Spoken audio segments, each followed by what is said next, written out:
Print and electronic social media అందరికీ నమస్కారం.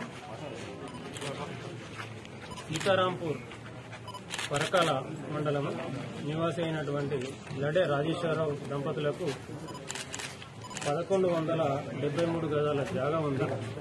ఇట్టి జాగాని వారి ఇద్దరు కుమారులైనటువంటి శ్రీనివాస్ మరియు శ్రీకాంత్లకు సమాన భాగాలుగా చేసి రిజిస్ట్రేషన్ చేయించాలన్న ఉద్దేశంతో జూలై 2వ వారంలో మొదటి వారంలో రిజిస్ట్రేషన్ ఆఫీస్కు స్లాట్ బుక్ చేసుకున్నారు.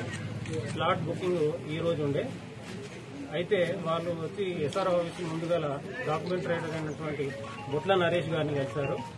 బొట్ల నరేష్ గారు ఎస్ఆర్ఓ మేడం సునీత గారి దగ్గరికి తీసుకుని వెళ్లి వాళ్ళని కల్పించింది. అయితే వీరి రిజిస్ట్రేషన్ చేయడం కొరకు అవి 4 భాగాలుగా చేసుకుంటున్నారు కాబట్టి ఒక్కొక్క భాగానికి 20,000 చొప్పున టోటల్ గా 80,000 రూపాయలు ఇస్తే నేను రిజిస్ట్రేషన్ చేస్తా, లేకుంటే లేదు అని చెప్పి ఖచ్చితంగా చెప్పడంతో వారికి డబ్బులు ఇచ్చి పనికి మా ఏసీబీ ఆఫీస్కి వచ్చి శ్రీనివాస్ గారు దరఖాస్తు చేశారు. 22వ తారీఖు నాడు వచ్చి దరఖాస్తు చేశారు.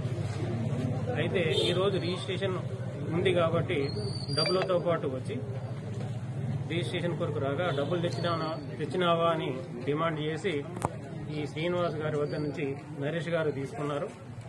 అలాగే ఎస్ఆర్ఓ గారి దగ్గర కూడా వెళ్లి డబ్బులు వచ్చినాయి రిజిస్ట్రేషన్ చేయమంటే వాళ్ళు రిజిస్ట్రేషన్ కూడా కంప్లీట్ చేశారు. ఈ డబ్బులు ఏవైతే ఉన్నాయో నరేష్ గారి దగ్గర నుంచి మేము రికవరీ చేశాము. ఈ సునీత గారిని మరియు నరేష్ గారిని ఇద్దరిని కూడా మేము అరెస్ట్ చేసినాము. డబ్బులు కూడా రికవరీ చేసినాము. వీరిద్దరిని రేపు ఏసీబీ కోర్టులో ప్రొడ్యూస్ చేస్తాం. అలాగే ఈరోజు జరిగిన ఈ ట్రాప్ కేసులో నా పేరు సాంబయ్య, డిఎస్పీ ఏసీబీ అండి వరంగల్. అలాగే మాతో పాటు శ్యామ్ ఇన్స్పెక్టర్ గారు, అలాగే రాజు ఇన్స్పెక్టర్ గారు పార్టిసిపేట్ చేసిండ్రు. అందరికి కూడా విజ్ఞప్తి ఏంటంటే మీ పని చేయాల్సిన పనికి ఎవరైనా గవర్నమెంట్ సర్వెంట్ మిమ్మల్ని డబ్బులు అడిగితే మా టోల్ ఫ్రీ నంబర్ 1064కి కాల్ చేయాలి.